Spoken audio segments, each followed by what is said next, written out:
Stream, and there we are on YouTube. All right, look at that, live before lock. It is your old pal Emac and one fast Eddie Fear. So if you guys can see and hear us, give me a thumbs up, put something there in chat, and let me know. We've got the new Osmo Studio here, which is kind of interesting. It's got a whole new look and feel. So it's that, I think, what the kids call dark mode. Everything has a dark background, and I am far from used to it. But I'm told I'm a savage if I'm not using dark backgrounds, Eddie. How the heck are you doing? I had kind of a crap day. My daughter had a tough personal day. So, in the interest of full disclosure, normally for today's slate, I'd get about 5 hours of research in, and that turned into about, oh God, 2. So I'm struggling to catch up and get everything done I would normally have done by now. Which, just full disclosure, I'm giving other people advice on how to use their money. I expect to be able to react as well as possible to breaking news, but I haven't had as much time to look at old video and do other things that I would normally get to do today. So a little embarrassing. Was thinking about canceling the show, but we didn't have anyone to really step in. So I'm out here doing the very, very best I can. But full disclosure, if you're already looking for reasons to call me shit and avoid doing what I suggest, you've got an extra one today, because my day's been crazy since about 4 a.m.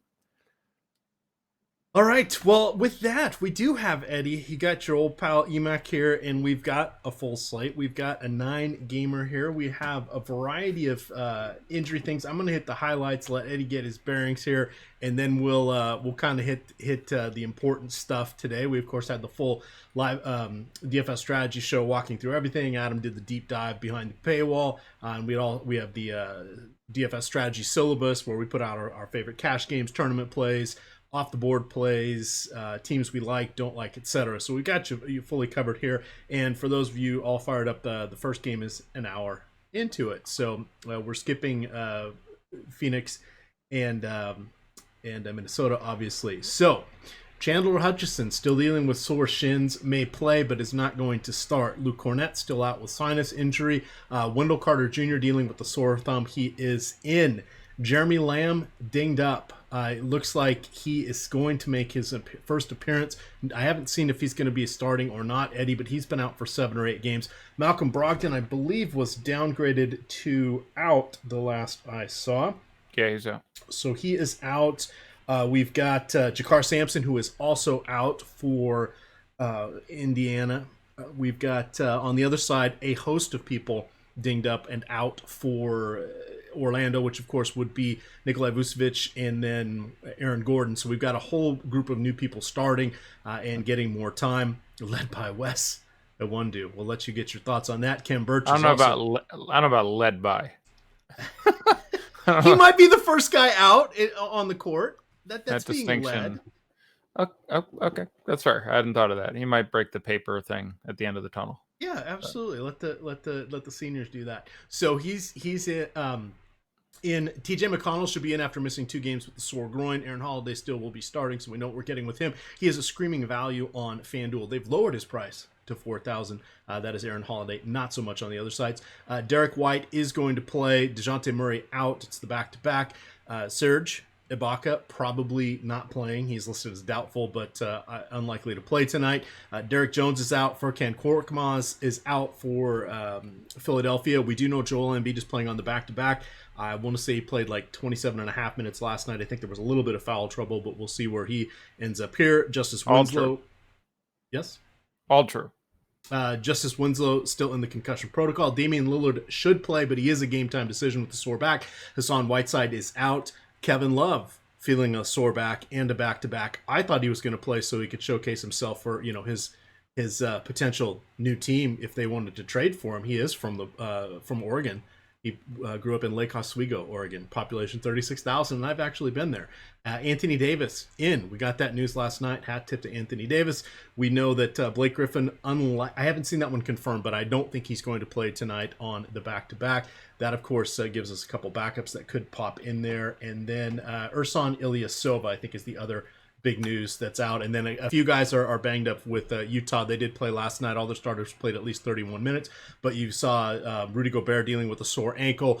Mike Conley, he is 32 there. But I like Donovan Mitchell regardless of what those guys are doing. And then we'll have to wait and see on the Pellies. Favors is out against his former team. But Okafor and Josh Hart are the other two that are potentially out as well.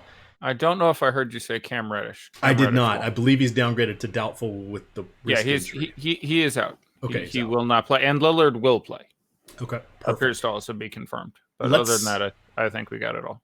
Let's start there with Atlanta. They're coming off a nice game there with Bembry. Hunter's been getting a ton of minutes. Without Reddish there, what is your take on the Hawks going against Toronto? Hawks are on a back-to-back 7-point home dogs. Yeah, obviously not as ideal a game environment as yesterday. We got the starters. It'll be the same starters as yesterday. You still have no Kevin Huerter, and obviously again no Cam Reddish. The matchup is an imposing one, and no one is priced particularly brilliantly. I think you start with DeAndre Bembry, who obviously had himself a huge game last night. That DK price is just fine. I worry about the matchup, but clearly last night gave us an inclination of the kind of game he can have. And with similar people absent, again, they still have, Crabbe is there and Turner should play and Vince Carter is back. But there is still really quite a bit of a ceiling for minutes, and he's really cheap. When I push my next rankings update, I'll probably move him to an A and a B as opposed to a B and a B, which is where I had him coming into the day with some of the injury uncertainty. But I'd have no objection with Bembry in just about any spot. It'll be interesting to see, how owned he is. You're not going to get, I think it was 4 steals last night most days. He's not going to make 3/4 of his shots from the field. But, there is not a superfluity of excellent value at that price or lower. I would probably, if they were similarly owned, slightly rather play Khem Birch at believe it or not, the same position frequently on DraftKings. There's some real weird pricing disparities today with Birch and Aaron Holiday, and there's a few other guys who are radically priced differently on different sites, so make sure to factor what I say into the individual pricing on whatever site you're looking at. But I'm generally fine to optimistic with Bembry. He should get 30-plus minutes again, and at a very reasonable price tag. Makes a lot of sense to end up with in your lineups. All right. Let's see. So Griffin is out.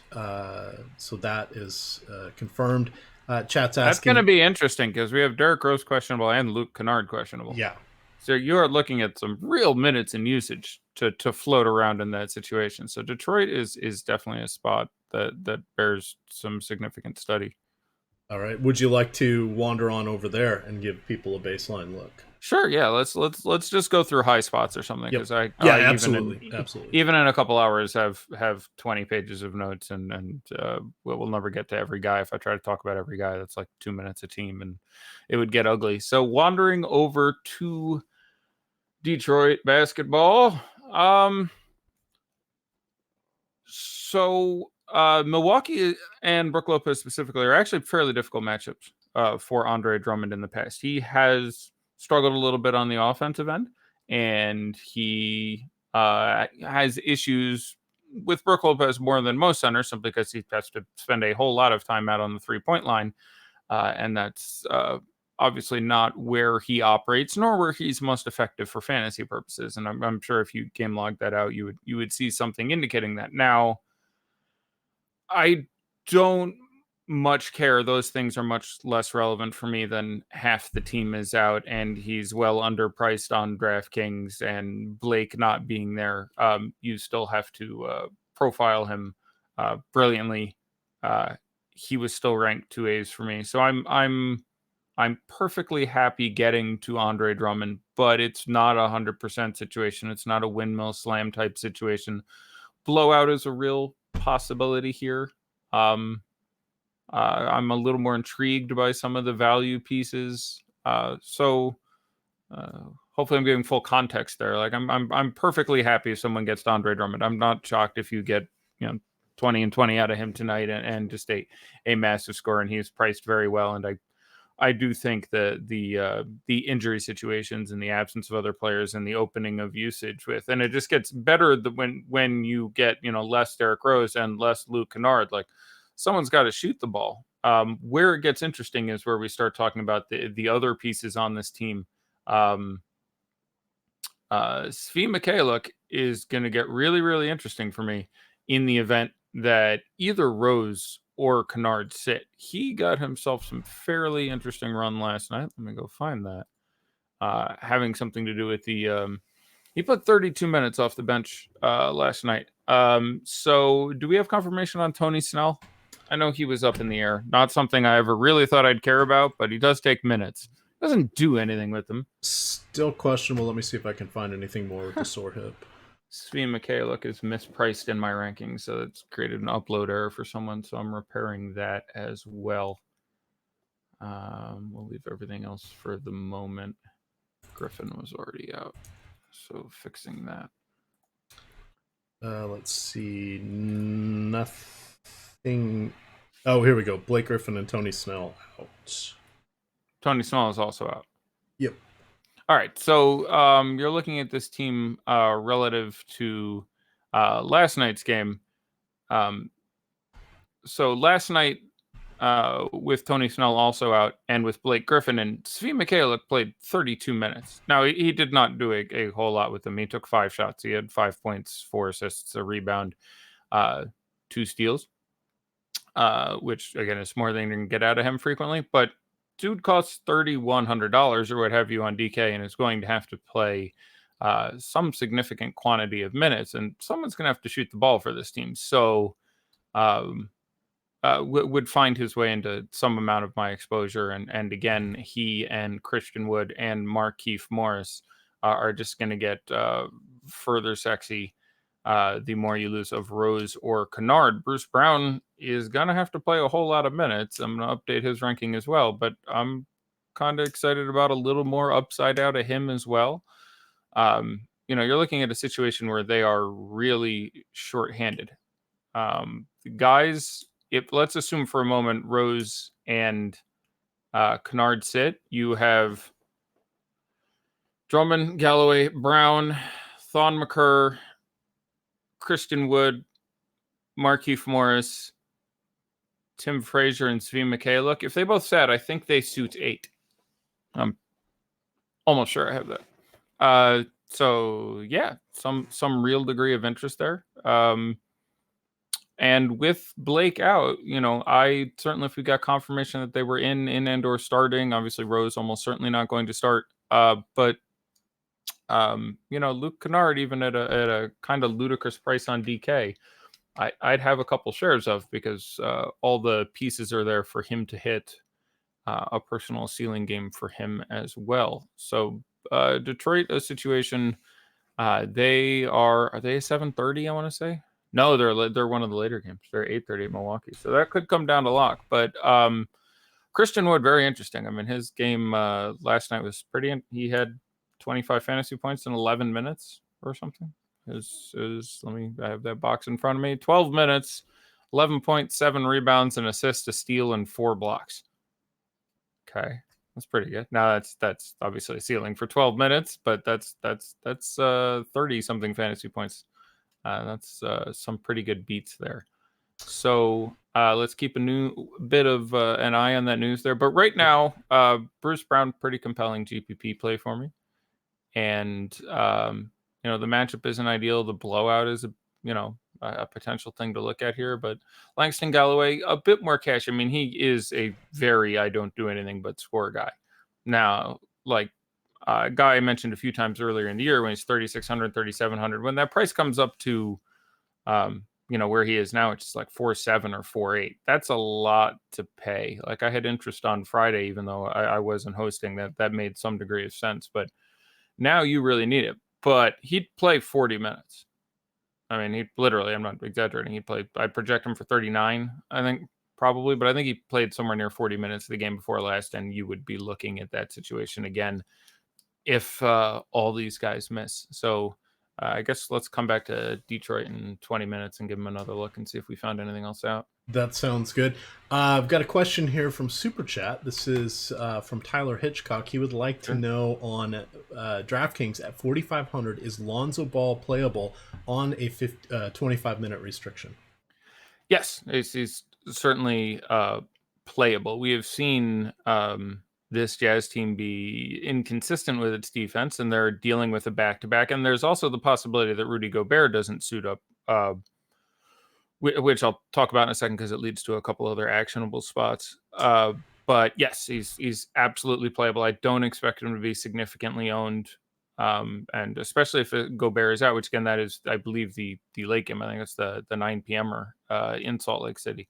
Yep, But and just to hit for everybody watching, this is a compressed timeline tonight. We have 2 7 o'clock games, 3 7:30 games, 2 8 o'clock games, an 8:30 game, and a 9 o'clock game.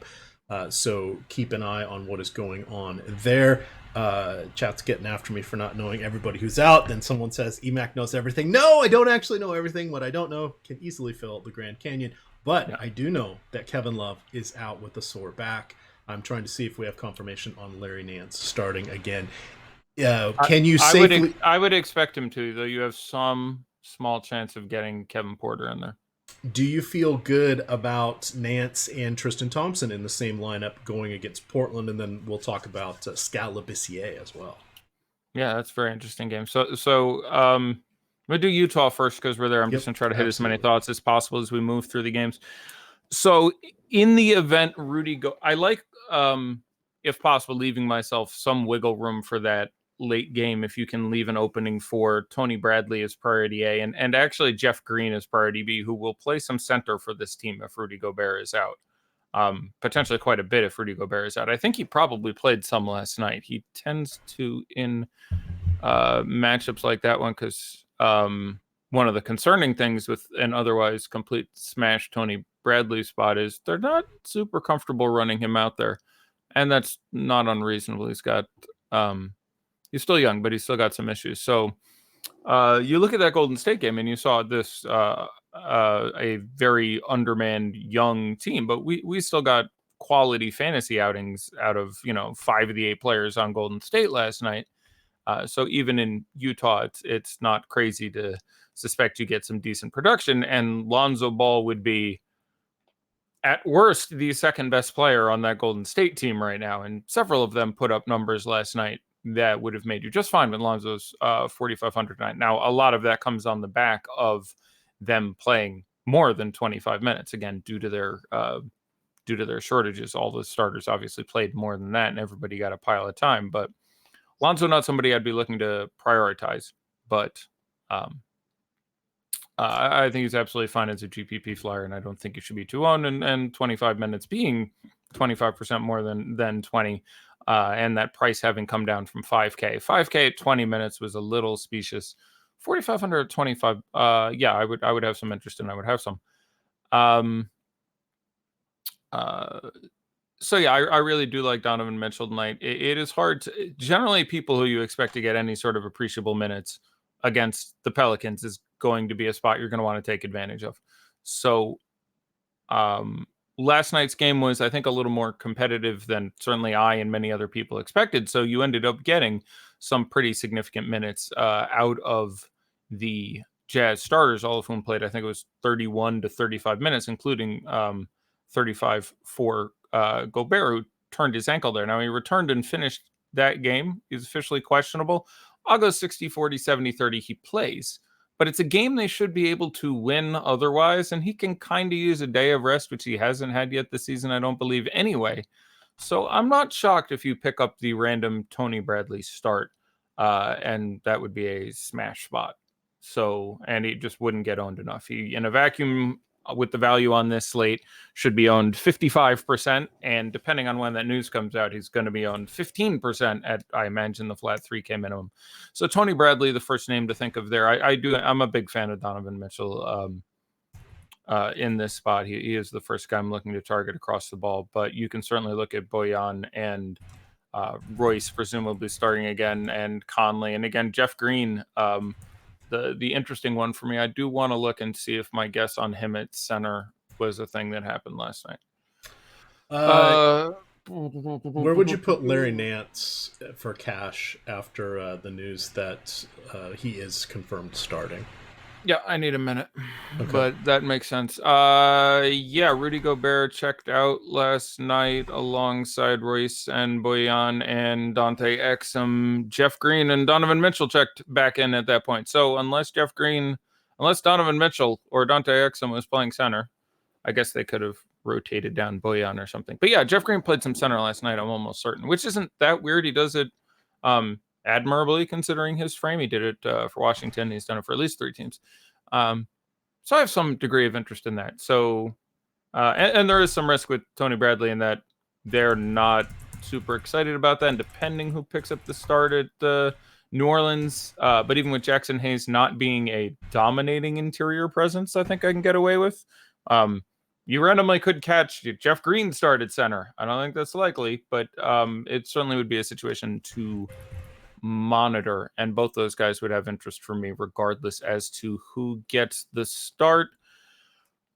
Yeah, I'm gonna be a minute slow on everything today because I didn't get to run my projections on everything. But let me go look at Skyle and Cleveland and Kevin Love out and all the juices. I believe Kevin Love missed. I believe this is the He missed the second. other back to back. It was Yeah, the I was only supposed to say one he this is missed. only the second Yep. back to back of the year for the Cavs, and he did miss the other one.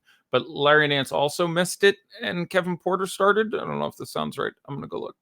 All right, while you're looking at that, I want to remind everybody of today's sponsor. It is, of course, SuperDraft. You can get over to them at superdraft.io. Let me put that link into the chat here. If you come on this link and you utilize the promo code OSMO and deposit $100, they will give you $20 available for immediate use in SuperDraft cash. They do have a basketball. They're also utilizing Overlay as a marketing tool. Tomorrow's NFL contest is a $20 entry, $85,000 prize pool with 5,000 people. It'll be surprising to me if that gets more than 85% full. We do like the overlay.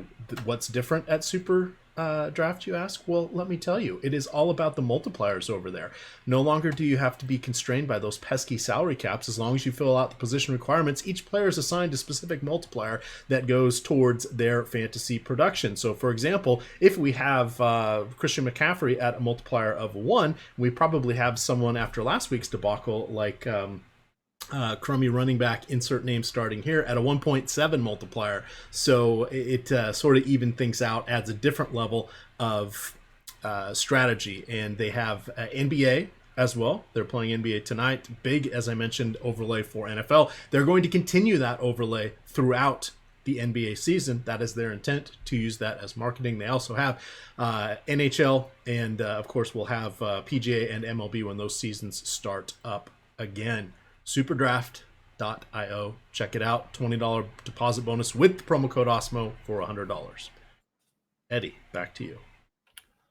No, I don't think I would want to play Nance and Tristan Thompson. Now, if you do play Lillard, and when I say I wouldn't want to, I mean I don't think it's something I would specifically target. This is still a bad and slow team, and if you look at the other game Kevin Love is looking at, and I recalled it, but not specifically the box scores. Yeah, nobody was really particularly that wonderful in that game. I like getting $3,900 Garland. I like getting $5,000 Nance. I'd rather have him playing more time at the 5. He's going to play more time at the 4 now. I'm fine getting to a piece of Tristan Thompson at his price, and his chance of having an offensive show out rather game is kind of appealing for me. But I'm still thinking I'm wanting a Cav, and I'm fine if I don't have a Cav. But looking at DraftKings prices, where Nance is 5, is Thompson like 6-1? I know he'd come down pretty significantly. The minutes had been much more limited, but those feel better now. The rebounding's upside. He is 6-1. I would probably rank my level of preference based on how other people go. I'd probably go Tristan, then Garland, then over to Larry Nance, I think is third, who I think is just fine. But, prices come up a little bit. $4,300 Larry Nance is a little more appealing than $5K. The slate is a little juicier in this situation. So I like having a Cav. Going through the full rankings, I would probably go... Yeah, I think I would go Tristan, Garland, Nance, Sexton, Clarkson. in my order of spiking them in, and I wouldn't want a ton of anyone. I think I'd be looking at somewhere around 12% exposure to Tristan and sliding down across those names to only a couple shares of say Jordan Clarkson. But it is the usage spending around that is most relevant here, and the rebounding upside when you look at obviously Nance, but also Tristan Thompson, Kevin Love, an elite rebounder in a matchup in which I think. With Whiteside out, even with Scallon there, they could certainly pull down a big pile. Talking about the usage differentials, the other thing I want to mention and talk about Orlando for a second here.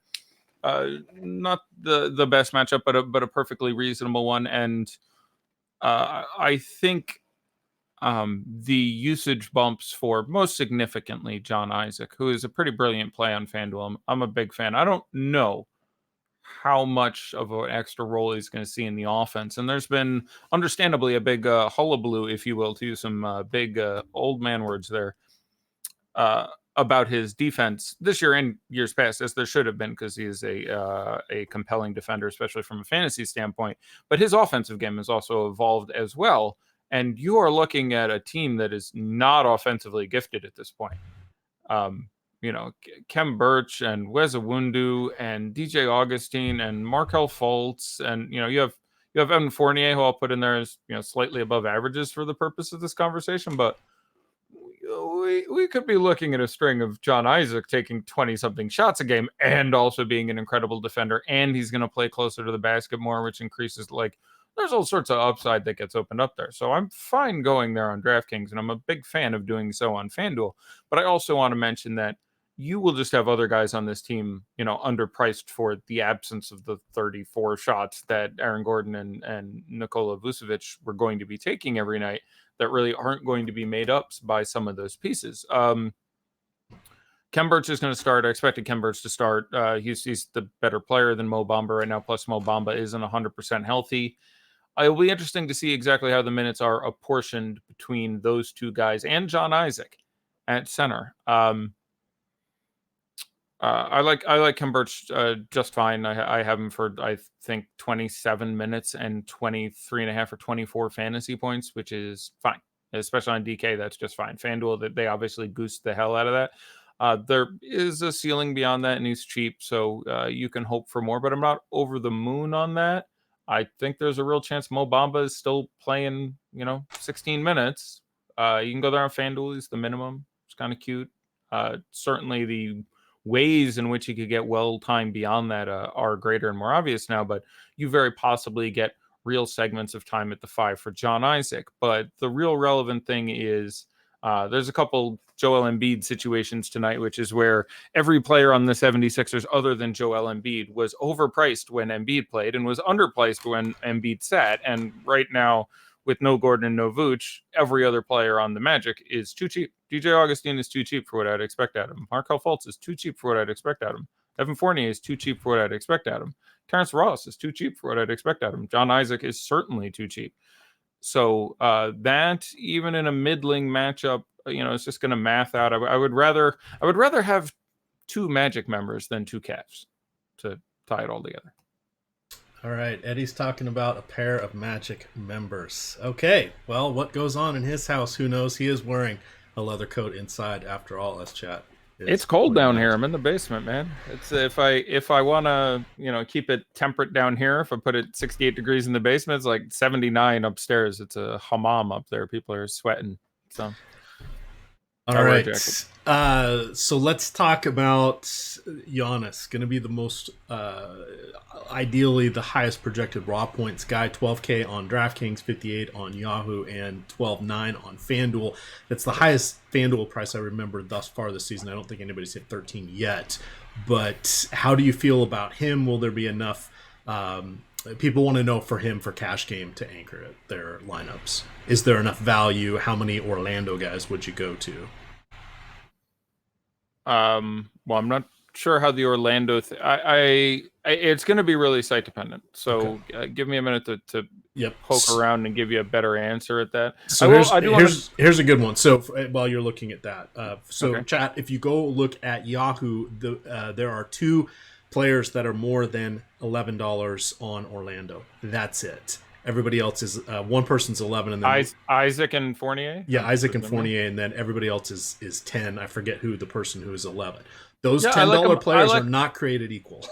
Yeah, I like them quite a bit in tournaments. Again, I'm gonna like them even more on Yahoo at those prices. Yahoo with the low floors really changes sort of the game as the way you build. FanDuel and DraftKings with relatively high taxes, floors on players, um, lets people use formulas like 5x and 6x and things like that and sort of get away with it because it ends up being roughly proportional, but that's just not.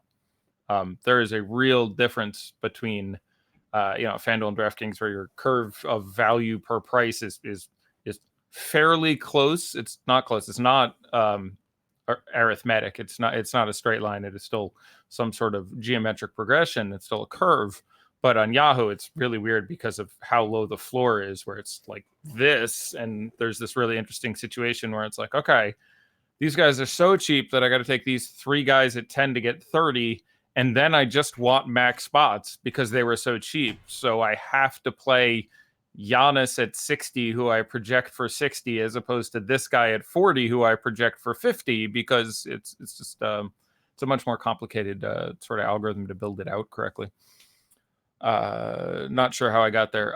Yeah, Giannis is amazing. Not a back-to-back for them, which is, I think, exactly half the teams playing today are on a back-to-back. So not a back-to-back is great. I worry about the blowout. But yeah, I generally feel like he'd probably be a pretty good anchor in cash. There is probably going to be enough value with Orlando and Detroit and other things where, I still have him projected for, I think, 67.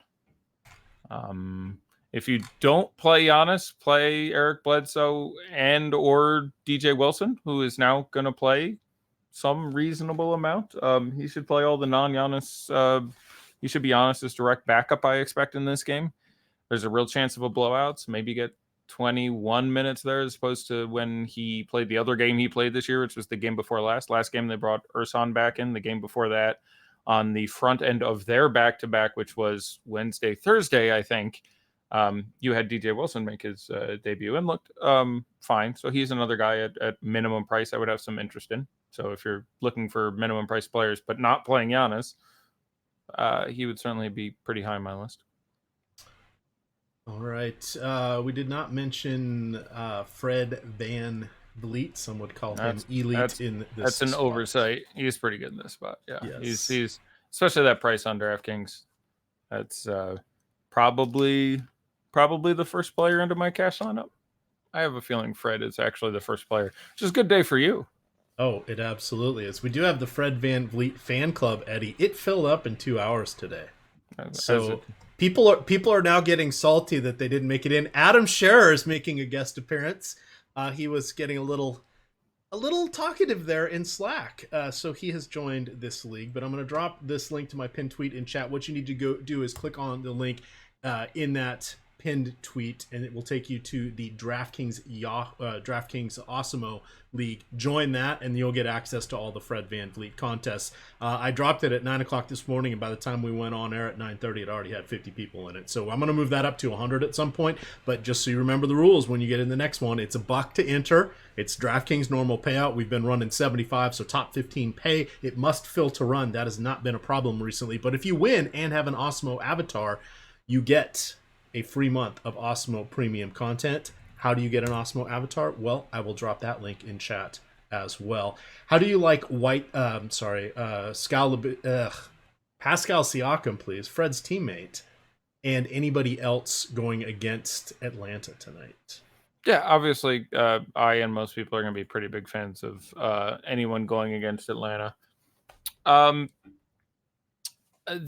price on Pascal is fair, but he's falling into that. Is not terribly different from, say, Kawhi last year for this same Raptors team, in that the ceiling is achieved less likely than we would like for a guy with a 9. Like, I'm looking at his game log for the entirety of the year, and he has one game over 52 fantasy points. Now, 52 at 9K is going to get you there.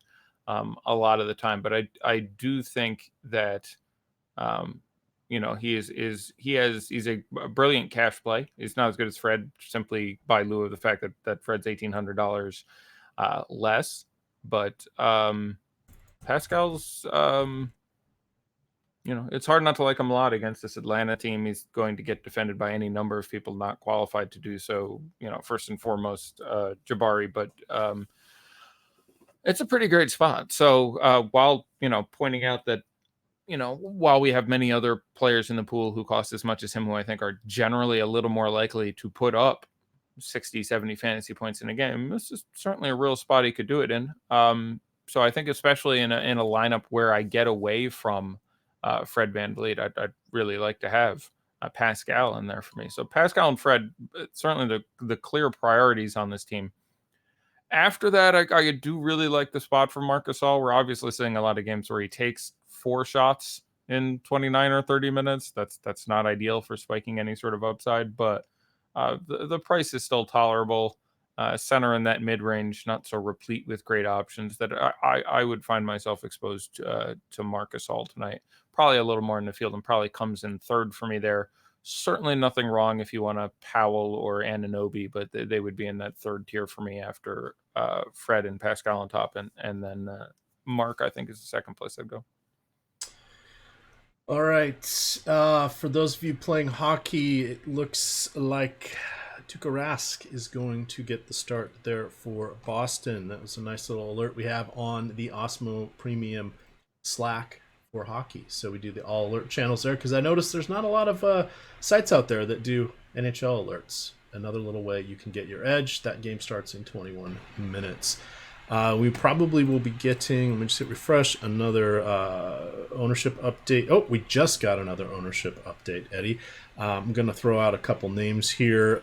So this is for DK first. We have Bembry coming in as our most popular play at 37%, Drummond 34%, Larry Nance Jr. 27%, Van Vliet and Siakam 23 and 21 respectively. And then we hit the Knicks. We've got 21% there for Julius Randle.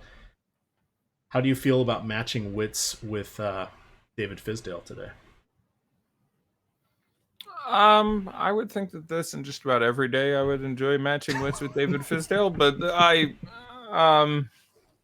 I do generally defer to the coaches in that they're dealing with pressures internal and external that I am not, and you're dealing with egos and managers and trainers and back office, and there's just a lot going on there. So he gets probably more crap than he deserves.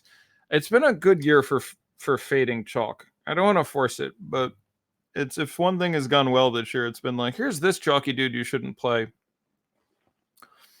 And I'm really just sitting here thinking about Bembry at 37%.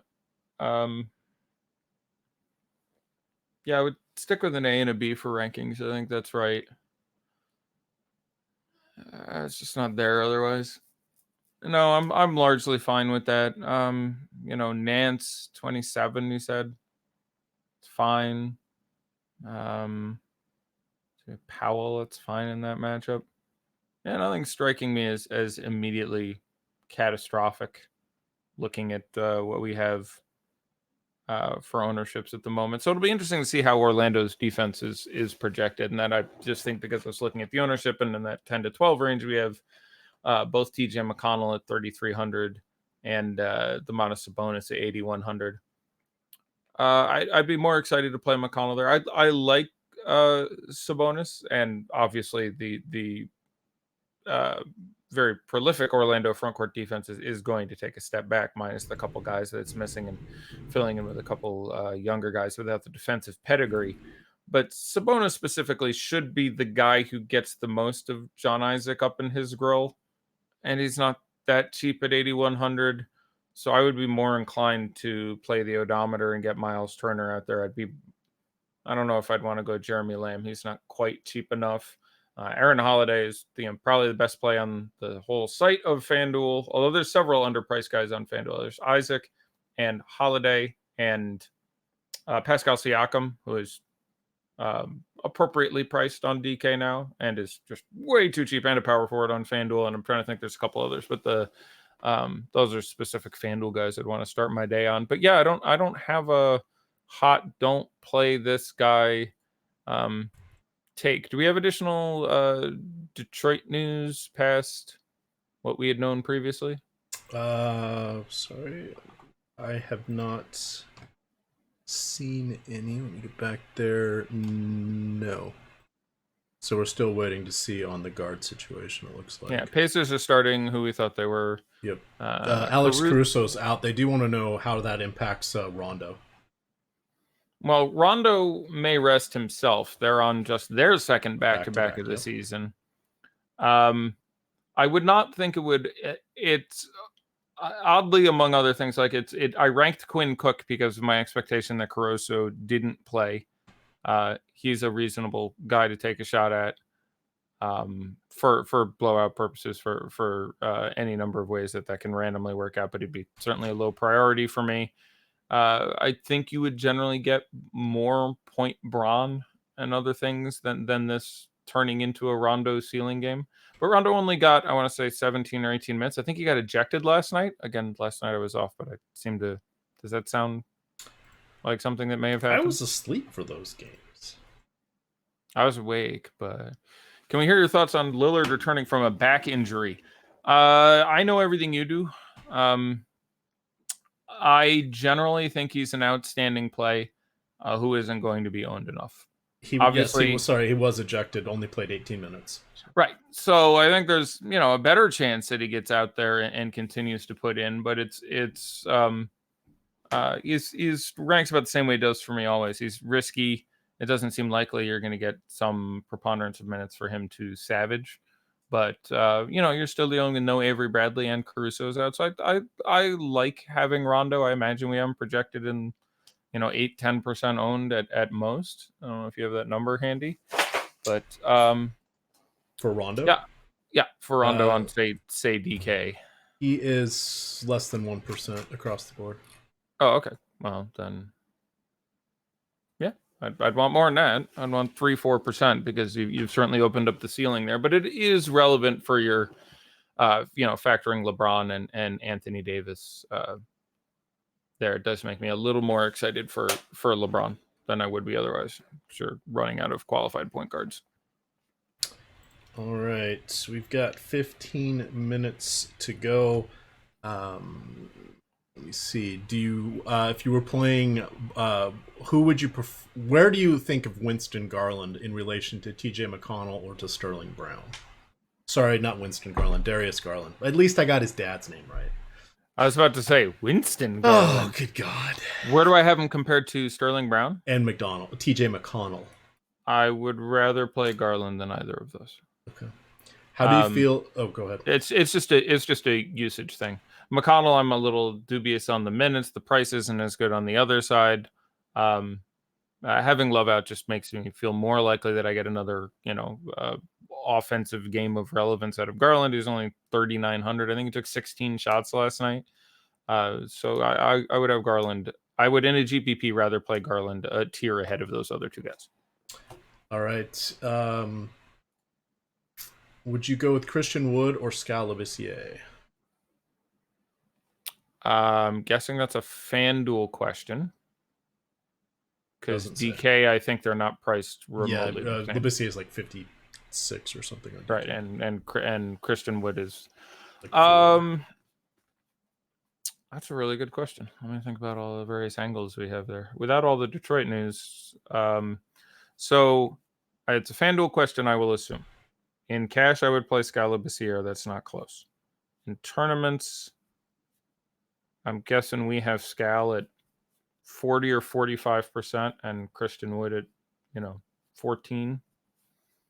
So I'd probably run Christian Wood out there, but it'd be really close. But in cash, we run Skal. It'd have a significantly better projection for me. But Christian Wood's going to be owned well less. So or run both as your two power forwards on FanDuel. Why not has both? It sounds like Anthony Tolliver will be drawing the start there for Hassan Whiteside today. As expected. I don't know if you were listen to the show we did the other day, but I was like, no respect for Anthony Tolliver. He hasn't mentioned once today. Guy's going to start this game. You did get a shout out from Josh Engelman last night for talking about that well before it was announced. Yeah, it was just a thing. All Now I'm right. embarrassed. We've got a couple people asking questions. If you want to loop back and give any thoughts on, Yeah, everything possible. Let's yeah, go as quick as we can. Charlotte, but I'm just going to turn you loose here and hit stuff that you want. Okay. Yeah, sure. I have a lot of interest in that game. Those two teams played, I want to say, opening day of the season, maybe the second game of the season, but we had a Charlotte Bulls game early in the year. Not much defense was played. It was 120 something to 120 something. That was the game you got the monster Laurie game. So it was the opening day of the year. Now I'm pretty sure. But you got 50 something fantasy points out of Laurie. Now that's not apropos of anything. That's the ceiling you could pick up tonight. But I like him. I really like Zach LaVine. I think this is an exploitable matchup for him.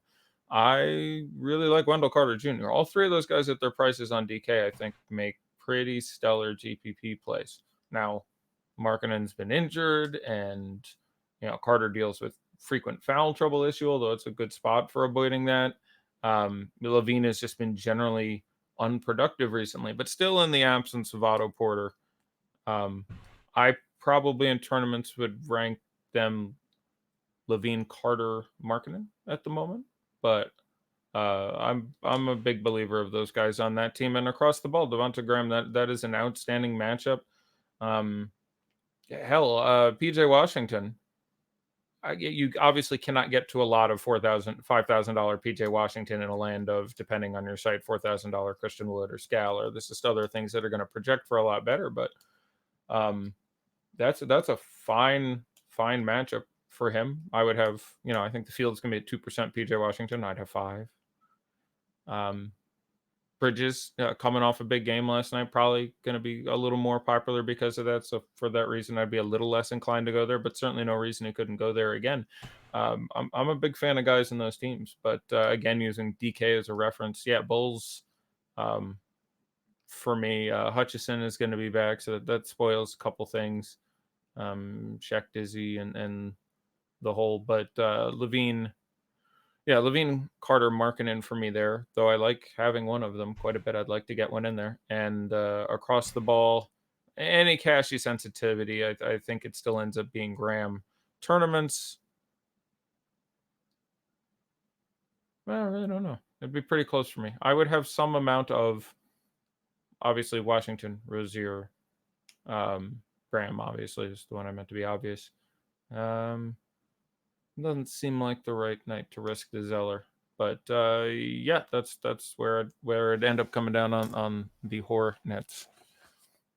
Oh, I also wanted to someone brought up to me. So this is the Lakers' only second back-to-back of the year as well. And the first back-to-back, I don't know if you remember, there was a man on the second night of that back-to-back by the name of JaVale McGee, and he played, and he conquered, and he did. So not crazy on FanDuel at 4,200. Now, many things are not the same. The night before in the first back-to-back, he had played, I don't remember, 15 minutes, and Dwight Howard had played 24 last night. I think they played 17 and 18.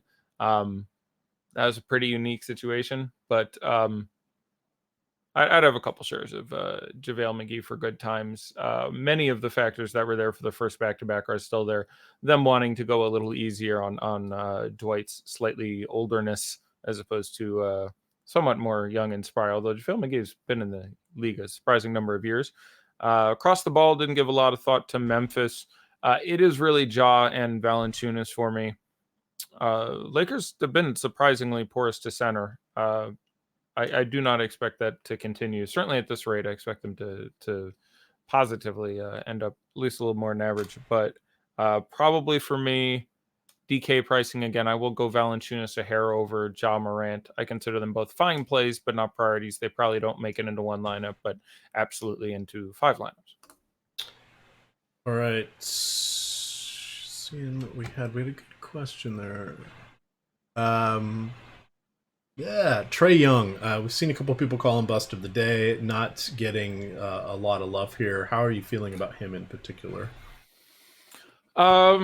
Well, it's a tough spot. You saw, this backcourt and your boy Van Vliet specifically do some nice things against even Steph, and they're very good defending the slide, defending the pick and roll. So it's probably the second worst matchup I can think of in the NBA for Trae Young. Okay.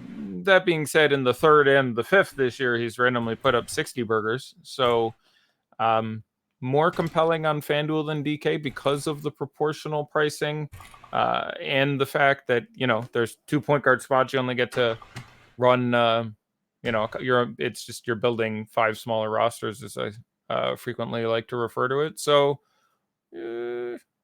yeah, I think generally, on FanDuel, I would crack myself up to 10 or 12%. DK, I would have a few shares, but by my analytical intuition, it should be a really difficult spot for him.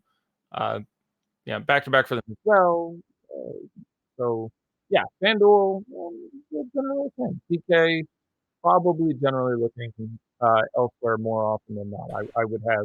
I'm going to guess something like 15% on FanDuel and 5% on DK, I think. All right, Heater starting Nunn, Butler, Robinson, Leonard, and Adebayo. As expected. Let's see. How are you feeling about LeBron on the back-to-back? / Anthony Davis is the second follow-up. I need to double check how many minutes they played last night. I can't remember. I think it's reasonable to expect it to be limited. You had 36 and 35 for Bron and Anthony Davis respectively. Well, I think obviously they would like that number to come down tonight.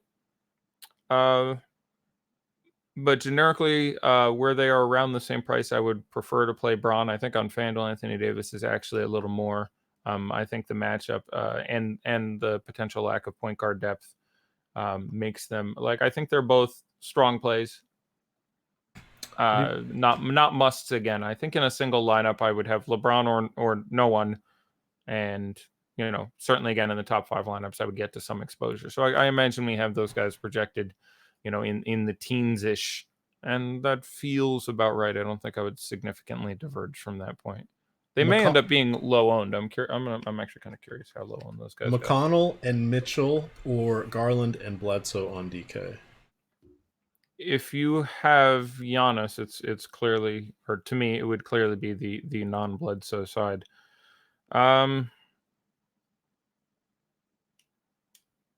Yeah, I'll very slightly in tournaments take McConnell and Mitchell at this point. Mitchell, somebody I do feel pretty solid about tonight. So I will slightly go on that side, but that would be very close for me. All right. Do you feel a little Jimmy Butler remember me game coming? Again, I obviously don't know. You are on the road. You are in Philadelphia, which is an outstanding defensive basketball team. They played last night in Chicago, and the price has become less stupid on DraftKings. So I guess I don't have a take on the vengeance part of it, like how much vengeance can one man have, because he's angry at all kinds of teams in this league. So I am fine to play Jimmy Butler. I am not surprised if he leads the team. You are still minus Winslow and still minus Waiters and still minus Derek Jones Jr. So I think he's fine, but I don't have a revenge take. No. All right, 4 minutes left, and I haven't done a crunch yet, so that's gonna be fun. That's not good. How are you feeling about Carmelo and Markieff? Both are $10 on Yahoo. I'd play Markieff. I imagine Carmelo's a little higher owned if I had to guess. I haven't projected very similarly. They both project just fine. Where they're the same price, it's interesting. On DK, for example, I'm a much bigger fan of Markieff because I think he saved $600 or $800 at this point. But yeah, I would end up playing Markieff there. I think a little more often than not, just guessed on the ownership. But I think I actually haven't projected within a point. All right, can you find a couple questions for yourself, because I don't want to eat my entry fees. Okay, Pretty please. Sure. I was scanning for news, but I will let me find something. I will look at Twitter, where I have 38 tweets in the last half hour. I imagine one of these are a question or two about things. Yeah, I was a couple of other questions about Lillard. I like Lillard really quite a bit. He has the mark of Cain next to his name, which always reduces your ownership. the matchup is I won't quite go with outstanding because the pace isn't necessarily brilliant, but yeah, I'm a pretty big fan of getting some Lillard in your life. Like they've been, I'm pretty sure he could have played the last game if it was playoffs, and they confirmed him, and they didn't even wait for warm ups, and he's out there. So yeah, I'm pretty well sold on Lillard being fairly juicy. So yeah, I do like Lillard quite a bit. Looking at some other questions, I answered that. AD and Garland or Sabonis and Barrett. I would play Sabonis and Barrett in cash. I would rather play AD and Garland in a tournament. You're ridiculously under on Giannis. Might kill you. Yes, that's certainly true. AD was out that game. Not sure why JaVale would be in line for even close to the same role. It's a fair point. 1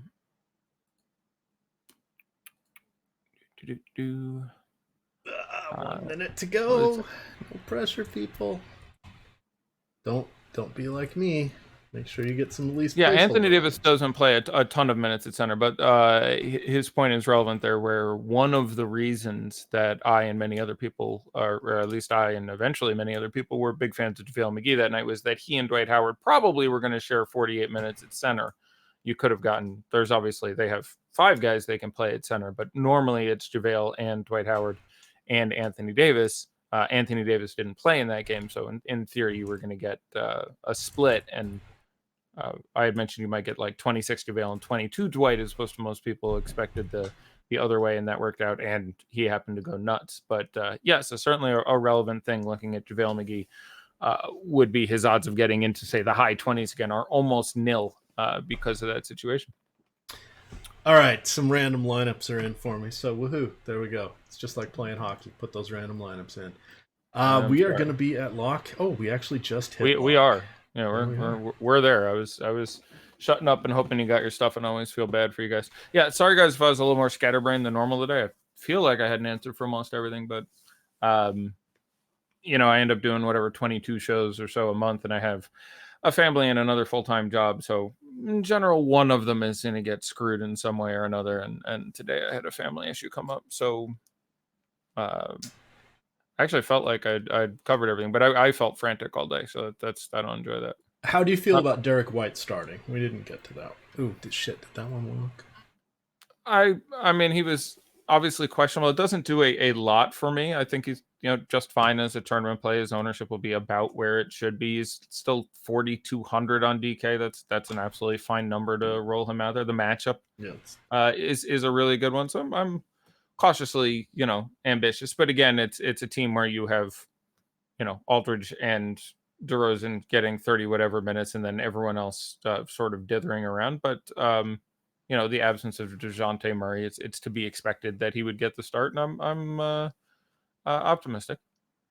All right. So I don't know. Maybe this is for a later slate. This is a $2 super chat. But thoughts on CJ with the chance Lillard is out on FanDuel. Lillard is slated to play. He is still a game time decision, but they expect him to play. This is for Skylar Barnard. CJ's priced up across the industry. Yeah, obviously. I saw a Horford is in, by the way. We just got the 76ers starting lineup. I wasn't sure he would be. I could be wrong on this one. You can check me if you want. I think this is also only the second back-to-back for the 76ers, and I do think Horford sat one end of the last one.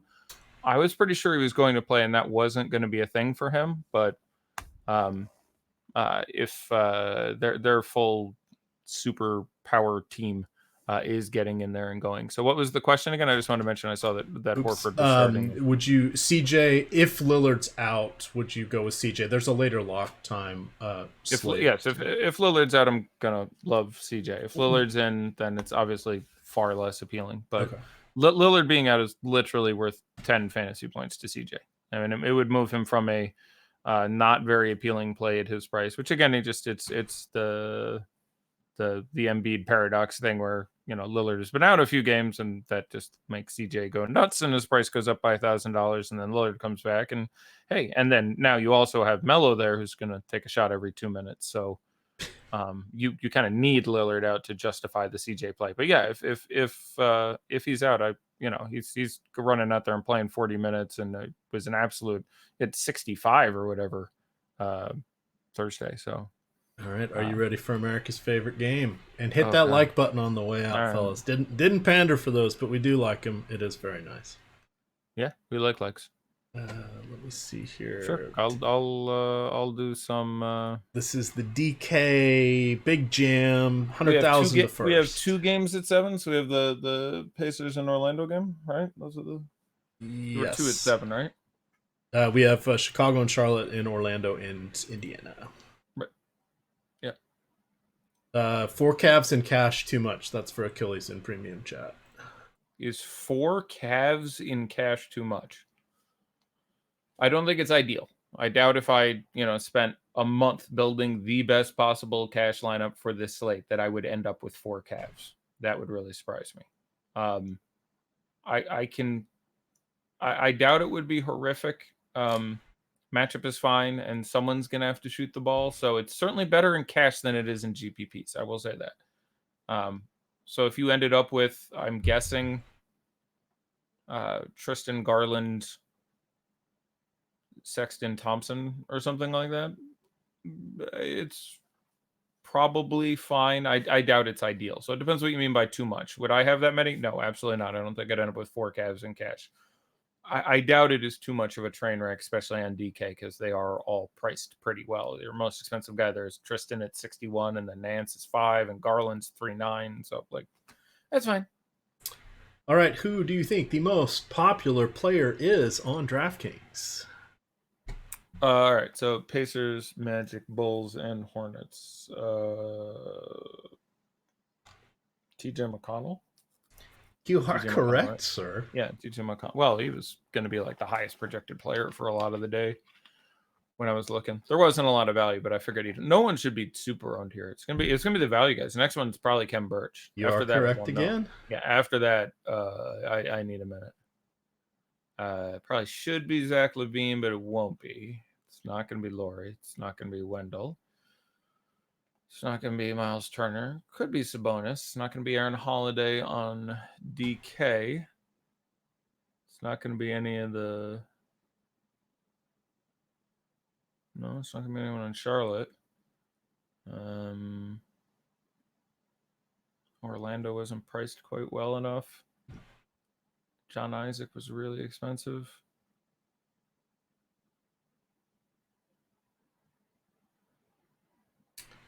I'll say Sabonis. Damn, you are good. It is Domantas Sabonis coming in at 15%. Now I'm dead. I have no idea. It could honestly be Fultz, LaVine, Turner, Devonta Graham, Wes Iwundu. Yes. Those are all guys there. Jeremy Lamb, 5. Carter, 4. Laurie. Carter 4 is really nice. Laurie Markkinen, 3. TJ, 3. Terrence Ross, 3. Markelle Fultz, 2. Batum. Wow, I really like that. 1.7. Shaq Harrison, 1.6. Tough with Chandler back to get there, unfortunately. So that's Kobe White. Damn it. Somebody had asked a decent Kobe White question. He's going to be so shot dependent. It's tough to ever play him. Al-Farouq Aminu is 1. Tomas. I mean, he's fine to play because I think you were about to say he's 1% owned. And that's he was. Yeah, I mean, it's a good match. He's a fine guy to play in. He's like Terrence Ross, and on the same slate we're talking about. There's no reason I probably like him more than Terrence Ross because at this point they're priced reasonably similarly. And actually in tonight's slate, I really like both those guys at their fairly minimal ownership. Again, Orlando, I was pretty sure was going to go under, and it sounds like they went. Who's the most owned guy on Orlando? Birch at 17, Iwundu 13, and then Fournier, never Google at 6. Yeah, I mean 6% on Fournier with projecting 3 extra shots. You didn't even say Fultz, who I think. Well, no, you said it's 2% or something. Yeah, I'm a pretty big fan of that at 4.5 or 4.6. They just all going to pick up a few extra minutes and a little extra time, and You know, I have a feeling 2 of them are good, and I'd be really surprised if one of them wasn't. So I'd end up over the field on, I think, all these numbers on the Magic. Should play a little bit faster, too. All right, let's see if anybody played themselves, and then we can get on out of here. We got. We're back tomorrow, too. We're back tomorrow. It looks like a 5-gamer. Is TJ Leaf playing? I believe so. Denzel Valentine? I believe is also active. That one I'm not 100% on, but I'm pretty sure both of those men are active. Guillermo, please call me Willie Hernan Gomez. Active. MKG? Active. All right. I will look at the injury report for these 4 teams. I have the 5:30 up. For the Bulls, it would have to be Otto Porter out. Yeah, he's been played. Yeah. If someone played Otto Porter, that would be a mistake. Cristiano Felicio, if somebody played. Brogdon, obviously, if there was some Brogdon ownership. Oladipo, Jakar Sampson is actually out. Brogdon was 0.01, so there you go. Someone had some Broggy pants. Vooch or Aaron Gordon, obviously, but and Michael Carter Williams is still out as well with his hip. All right, that'll do it. What? Let's see. What time are we looking at here tomorrow? Let's see. You tell me, boss. We have a 4-gamer, and I'm just flipping it forward. Oh, it could be a 5-gamer. What are the sites going to do? They never like to make up their mind. So I'm thinking we're going to be going at 5 o'clock tomorrow. It is looking, in my estimation, yeah, there'll be a 6 o'clock main slate. 2 at 6, 1 at 8, 1 at 9. So 8 teams, 4 games. Dallas and Houston at 3:30. They're not going to reach down and include that one. So you want to check that out. Next week, we've got all over the board. I think it's like 12 on Monday or 11. It's 2 on Tuesday. Nothing on, a million on 14 Wednesday. on Wednesday. I think everybody but 2 plays on Wednesday. And then Thursday, Thanksgiving, everybody take the day off. There's a decent slate on Friday. And then Saturday, it's only a 4-gamer. And one of the games is at 5 o'clock. So I'm not sure what they're going to do for Saturday because everybody will be in their post-Thanksgiving slumber. But we will have a show around. I'm gonna take Wednesday off work for my day job. Probably I'm gonna take an extra day off just to do that. Like I can certainly manage the 2s and the 4s and the 5s on the other days. It's a very nice slate.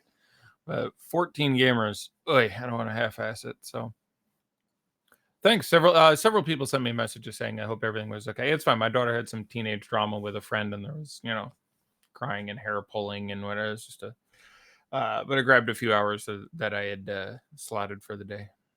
That's all right. Family does come first, and we got you covered. With that, gamers, everything starts at 10 o'clock tomorrow. We've got 3 hours in front of the paywall for NFL. We've got all sorts of content behind the paywall. Check out On the Contrary. That dropped this afternoon, and it is on the YouTube stream, so a good one to watch. With that, you can follow Fast Eddie at Fast Eddie Fear on Twitter. I'm at EMACDFS. It is Osmo_COM, and it is superdraft.io. Deposit $100. Use the promo code Osmo. Get $20 additional in your account available for immediate use. With that, gamers, good luck.